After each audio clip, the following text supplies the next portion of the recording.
It's Conduit News Radio with Paul Harrell. Welcome back to the program. So we do these segments. You're very much aware of them at this point. They're called Small Business Spotlight, just because we want to highlight Arkansas small business. We want to show it that it's the backbone of our economy. And we're going to do one of those segments now. I would like to welcome to the program. We have in studio with us, we have Mr. Lynell Currie is with us. Lynell, welcome to the program, sir. How you doing? I'm doing well. So tell us a little bit about your business. You're a barber, right? Lynell's Cuts. Tell us about Lynell's Cuts. I own a business, Lynell's Cuts. It's my own barber shop over on 3800 South Caraway, Suite 7. I've been there for about a year, and I'm just kind of new into the barber industry. I'm just kind of taking off in that, but yeah, feel free to come. Anybody. Call me at 870-253-4791 and make an appointment. So tell us a little bit about how you became a barber. I mean, I understand it wasn't necessarily the easiest path to own your small business. And how long you've been doing this? Well, I've been in the barber industry for I don't know, going on 3 or 4 years. It's just something my wife just kind of pushed me to do. Never had really just goals in life besides sports, never really thought about life. And so I just went from job to job. And so it was just something my wife kind of motivated me to do, to own my own business, be my own boss, not work for nobody, being able to talk about what I want to talk about, run my business how I want. And so it was just her idea kind of, and I just took off with it. I mean, I'm a hands-on learner. And so I just took off with that, and here I am. So you're here now. Tell us a little bit about what happened. That got you here. Your wife's a big motivator. So how long have y'all been married? Let me make sure I get this answer right. We've been married 5 years. We've been together, going on 13. We're night and day. We're totally different. She, I don't know, man. She was just my tool, that God sent me, and some things you just can't explain. Some things I don't think should be explained. But she's definitely my motivator. She's always pushed me to be better. I come hang around the streets and never really just had. I've had guidance, but there's a difference between guidance and push. People that talk and tell you what you should do, and then there's people that's going to walk with you. And so she was just one of those ones that walk with me. The patience that you gotta have to deal with somebody like me. And so yeah, man, I mean, I can't explain it. Yeah. I mean, she's my awesome. gift. Yeah. So tell us a little bit about owning a small business. Okay. Is that an easy thing to do? I think it just depends on what you do. I don't think owning any business is going to be easy. I think there will come, falls. I think it's important, in my opinion, in life, me falling at an early age helped me to understand how to get up at this age, instead of learning at this age and being able to not accept, how to get up. I think it was easier. How did you fall? Can you tell us about that? I mean, many ways. I mean, in the barber game, word is everything.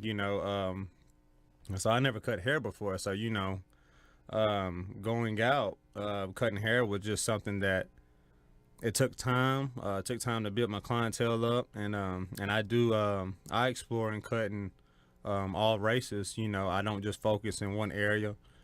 So that right there was a challenge alone, just getting people of different races comfortable with me, comfortable with a different environment, just kind of coming just out the box, and so that was probably my biggest challenge, clientele-wise, was just making people comfortable, I guess you would say. And so that took time. I mean, there was days, one head a week. I've had one head a week the whole week. And so, I mean, those probably were the hardest times to try to have your goal and what you want to do with your business, in God's plan, because I want to serve God at the same time. And then, at the same time, accepting defeat. Like I said, it's hard to get up sometimes, and so, Yeah. I mean, with him, he always taught me how to get up. So, God is my key. So, Yeah. it So, was easy for me. Yeah, talk a little bit about that. I mean, I know I talked to you in your, I guess we've spoken before, and you did talk a lot about how when you found God, what that has done in your life to propel you to be who you are now. I think that's true with a lot of people. But Right. talk a little bit about that. I mean, I know right now you're very active in church, youth group, volunteering, things like that. Right. Yeah. I mean, um, I guess when I really just surrender myself to him and to my church, and really when I surrender myself to my wife, like I said, God placed her in my life for a reason. And so I think that was my first step. I think she was gonna be my guide. Not saying that's why, but just in my heart, I Yeah. feel like He uses a lot of people, and yeah, Right. God certainly used my wife for my right, for my right, good. and I mean it's just she was the only one that could get to me because she was the only one that really had my heart. Of course, family has your heart too, but there's just always one person, that I think, in my opinion, that is going to have somebody's heart that they're going to, care the most about their opinion. I care the most about my wife's opinion. I didn't really care, the family and stuff like that, et cetera, et cetera. But I don't know, man. I just I started with her, and everything else just kind of fell in place. Started going to church more. I started getting out my comfort zone in church, kind of open my eyes more to the church Yeah, and not just being what I wanted, you know what I mean? Because I think that a church can serve many purposes, some people go for to get the word, some go for fellowship, I mean, it's just, it's the challenge was to me is to find what gave me a flame. And so, I got involved with the youth, and I mean, I just know that I wish I had a different life as a kid, and so I just use that motivation to implant in our youth. And so yeah. that's kind of what really just gave me the fire was our kids, So our kids and our youth. when you were growing up and you were like you said you were in the streets, what did you think you were going to be? I mean, did you think you were going to own your own business? Did you think you were going to take No, this leap? basketball player or football player, I mean, that always, basketball kept me out of trouble. We, as a kid, we ran the streets. It's just something you did back in our generation. It's not necessarily mean that, that you're just involved in everything. You're just around some things, but it's just that was just what we was around. And so, I think everybody in life, God gives you a choice. And so I always, I think basketball was always just, my thing. I thought I wanted to be a basketball player, a football player. I never thought beyond that. School or nothing like. I wanted to play college basketball. I never thought about school. I just knew I wanted to play college basketball. And so, no, man, I never thought, nothing of that, of owning my own business or even cutting hair. Period. It just never crossed my mind. Yeah, yeah. Well, and here you are. And by the way, this you got. I don't know. Can you see it? Yeah, that necklace that you have on this barbershop Yeah. necklace is pretty cool. What's it like? I mean, you said you wanted to cut the hair. You just didn't want to focus on one race. You're Right. going to cut. You'd be able to cut everybody's hair. Right. I don't think there's a lot of people out there that are like that Yeah. in terms of a lot of times when you see an African American barber, well, I only cut other Right. African Americans, but that's not you wanted to be able to cut as much hair as you possibly could. Right. Well, I mean, I had a good instructor. I'm gonna say it. I had a good instructor that advised me that of having an open mindset. I mean, white people got money just like black people. I mean, everybody has money. The key is to make money. It's not about being comfortable. And so I'm definitely I can't say I'm the only one. I'm the only one that I know of that I do what I do in Jonesboro, as far as all races, as in cutting any style of hair anyway. But it's definitely it's not, cutting is not a challenge. The challenge is, like I said, just getting people in the shop, getting people comfortable. Just because it's a black barber don't mean you're gonna get a skin tight fade. I mean, Yeah.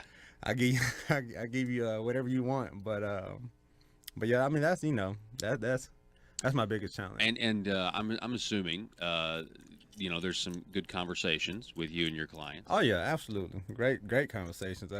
You get that's one thing I want to work. I never thought that I would own even when I worked at another barbershop. I remember when I started, I was like, I don't want my own barbershop because I don't want to run nothing. I'm not that organized, responsible. I'm not that structured type of person, and so I was always like, I don't want to own my own shop, and and like I say, just in my life today, I mean, it happens to me all the time. God has a plan for you that you don't plan for, and so I don't know what gave me that urge of wanting to open my own shop, but I just, as time went on, I saw that people weren't being real with me. People were uncomfortable. I couldn't really, at the same time, I got to respect somebody else's business. And so there's some things that I want to keep, business. I don't want to bring politics and, religion into conversations that's going to make other people uncomfortable, and so it's a respect level at that. And so So you're saying when it's just you could go into those uncomfortable conversations. I can go deep into and get personal. With right, somebody. right, and the client will go into it. No client is going to sit here and they may be in the process of getting a divorce. No man with a pride, a real man with pride, is going to sit there and open up in front of just people. Somebody that's really hurting and that has a lot of pride. Some men will, some men don't care. But some people, if you're really damaged and stuff like that, that's gonna be personal. And so you don't want people that you don't even know or that you don't even talk to, in your business. And so, I mean, that's understandable. I wouldn't, at the same time. Right. I mean, so I definitely wanted to have an environment, whatever the conversation may be, whether you divorce, or you want to know about the Bible, or you want to know about Buddhism or Muslim, whatever. I wanted people to be able to talk about what they wanted to talk about. Yeah. Because I love conversation. I love to learn. I don't like to stay focused in just what my thoughts. I want to know other people's thoughts so I can understand better. Sounds like you care for your fellow I man. care. I care. I mean, I care about people in general. No matter who you are, what you are, because I try. Like I say, I always tell people, try to understand, because of that person got there somehow, and so I think our goal is to try to understand that, without judgment. And at the same time, I just think people lose their patience, and I think that's a key to life. God tells you to have patience, so, he works on his times, not ours. And so that's hard though. It's very challenging because, I mean, I've had, conversations with, like I said, I've had a client, he's an atheist, I cut his hair for 3 years and I didn't know that, the whole 3 years. And we just happened to have that one conversation to where, things got opened up. And it was probably until this day, it's still one of the best conversations that I've had. He's still one of my best humble clients that I've got, even though he's atheist. It's not about judgment, it's about understanding. And I understand why he is atheist. I totally get it, and if people would hear it, they may understand it, but yeah, man, I mean, it's just a blessing. I can't, I don't worry about money. I always tell people that, like, the money comes, because God, he's never going to let me, he knows what I want to do with my time, my heart, and my money. I would rather bless people more. So, I mean, money comes, and I can't explain that, that's him. I think if your heart's in the right place and you do the right thing, I'm not saying that I'm perfect, far from it. Well, yeah. I mean, I'm far from perfect. It sounds like, Lynell, that not only do you enjoy cutting hair, providing a service, making money doing it, but you also, want to know what's going on in your customers' life. Seems like your customers are also your friends, and you care about them and want to see them succeed as well. And that's one of the reasons I wanted to highlight your business and what you're doing, because I think you're doing great stuff, and I love your story. And I appreciate it. I love how how old are you, Lynell? I'm 29. You're 29 years old, and you own your own business. You've been doing this for 3 years. I've been cutting hair. Yeah, going on 4 years. I've been cutting hair going on 4 years. Well, they say if your business makes it 2 or 3 years, that's the the hardest time. So. Yeah, they said in barber school 3 years. If you can if you can get over that 3-year hump, then you made it. I've like I said, I mean, I've had my shot for a year and I'm blessed. Yeah. I mean, it's him, man. I can't explain it. Well, hey, I appreciate you coming on the program. Definitely. And you've got a Facebook page, so it's Lynell's Cuts, and that's Cuts with a Z on the end of it. Cuts with a Z. But you can just search for your Facebook page, right? If you want. Absolutely. You can just Google my Facebook page, or just search on Facebook, Instagram. It's Lynell's _ Cuts with a Z, same thing. And I got plenty of pictures on there. Cut kids, I cut everything. Come see me. All righty. Lynell Currie, everybody. It's Lynell's Cuts. We got to take a break. We'll be back in just a moment.